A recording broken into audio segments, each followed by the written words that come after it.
of my favorite all-time stories comes from the Bible of Personal Development, Think and Grow Rich. The very first chapter, where they talk about 3 feet from gold. You remember the message. R.U. Darby was a young aspiring gold miner and got gold fever. Goes out west and starts digging. Sure enough, discovers a couple little nuggets in a hole. He buries it and hides it and goes home and tells his family and friends. Well, they chip in money to buy equipment to pull it out by the truckload. Well, sure enough, the first ore cart comes out and it's filled with gold. Woohoo! They're going to be rich! And they kept digging, but the gold ran out. They kept digging, but there was no more gold. Defeated, Darby walks out of that mine and says, I quit, I'm through! And sees a junk man walking by. He says, hey buddy, give me $200. I'll sell you this mine and all the equipment. I'm going back home. Well, the junk man, realizing the equipment was worth thousands, said, of course, you got yourself a deal. And then Darby goes home defeated. But the junk man, he does something brilliant. He goes to a local engineer, an expert in mining, and says, what happened? Says Darby hit gold and ran out. Well, the engineer starts laughing. He says, that's so simple. That's like mining 101. Everyone knows that gold runs in a straight line. It's called a gold vein. What Darby did is come in one side, hit gold, and he popped back into dirt. He said, all you got to do is go back to where they discovered treasure, go 90 degrees, just 3 feet the opposite direction, and you'll tap back into the vein.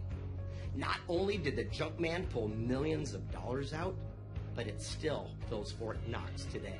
Oh, and the moral is, how many times have we or someone we know quit one class short from a degree or sales or marketing or anything that's hard? And I quickly realized it's the most successful people on our planet, all they do is one simple task different than you and I. What is that? Well, they don't give up when they're that close to the finish line. The very first interview, I had an opportunity to sit down with some of the greatest minds of our generation when creating this little gem, was a guy named Dave Lineker. Now, you might not know his name, but trust me, you do know the company he created.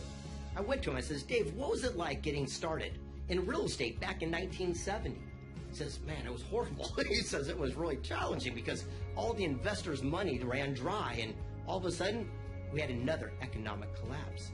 He says, for 2 years, every phone call that came in was from a bill collector.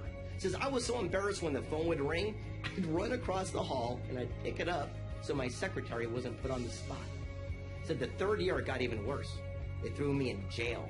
They called me a liar and a cheat and a fraud. He says, what did you do? He looked at me and says, well, I took my attitude from trying to prove the world wrong to something more important, prove myself right. He said, I knew I wasn't what they're making me out to be. He said, I had the courage to pick up that phone and call all those bill collectors before they could call me. He says, look, I'm going to be honest. I don't got 50 grand I owe you, but I got $50. I'll send it to you today along with a promise that I won't quit. Don't give up on me. I won't give up on my dream. He says, I called every bill collector every month until the 4th year, someone finally believed in my dream. Bought the first business, and that's what we know today as Remax Real Estate Corporation. He says, you know, I'm just a regular guy. But how many people's lives were changed? How many hundreds of billions of dollars of transactions took place because I didn't give up on my goal? And more importantly, how do we know that the person who's got the next American great idea isn't about to give up on their own dream because Visa's calling them right now? Oh, wow, huh? Now, personally, I could almost relate to what Dave was going through because I don't know about you, but the last few years have been a little bit challenging right now through our own economic challenges. And I remember one person I had an opportunity to sit down with, Genevieve Boss, who started Pink Magazine. I went to her and I was feeling kind of down on myself because I remember things used to be a little bit more productive and I had a little bit more prosperity in my pockets.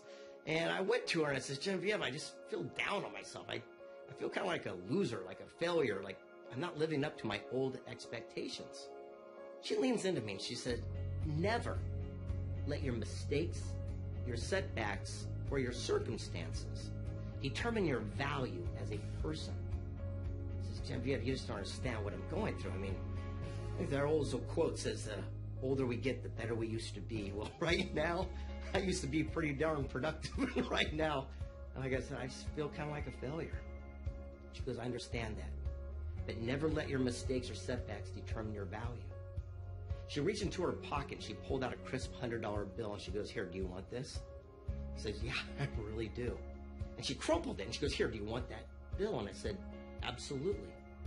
She goes, why? And I says, well, it's $100, and I'm being direct with you. I could really use that money right now. That might just be the taxi funds to get back to the airport.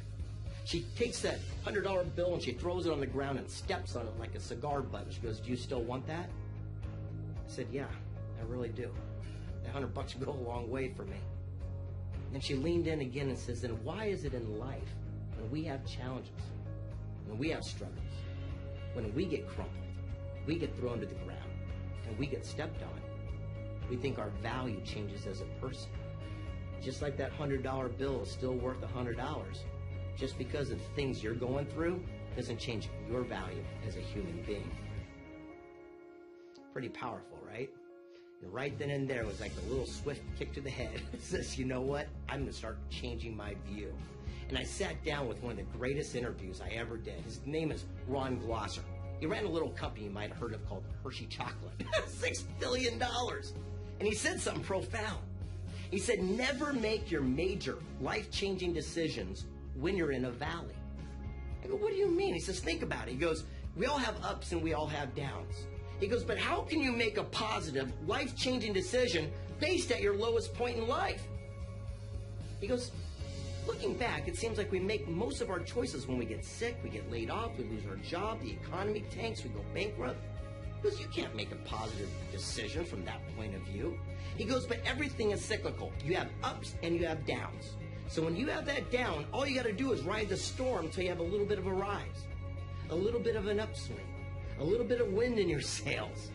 He says, if you can make a decision from that point of view, when things are going your direction, you'll save over 10 years of your life on this planet from having to go back and correct the wrong choices you made based at your lowest point.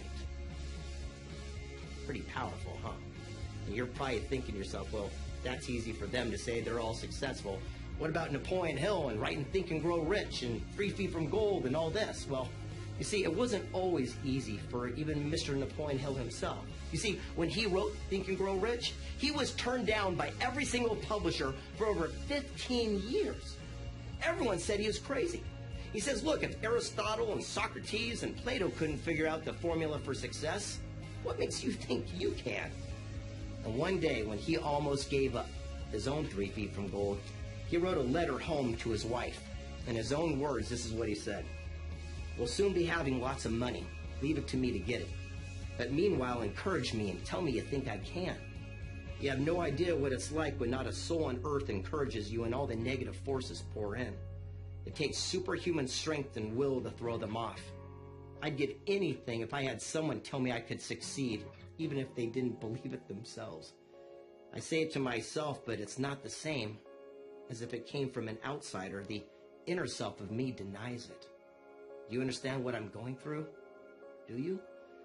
Well, then perhaps you can sympathize and send me just a little bit of encouragement. It'll go over in a big way, and one day I'll bring home the bacon. So the message is this. How many times have we or someone we know given up on our goals when we're that close to the finish line, our own vein of gold? The realities are you have greatness within you. For the last few years, you've been taking care of your family, you've been taking care of your friends, you take care of your peers, you take care of everyone else, and it's time to start taking care of us. As Les Brown says, fill your own cup full, and then you can feed the world with what flows over. Because right now is your turn. It's time to draw an imaginary line in the sand and say, it's my turn. It's my turn to start experiencing, learning, and taking the first steps to creating a life of sustained abundance. Because you know what? You got greatness inside of you. You got a story that's waiting to be told, an invention that's waiting to be created.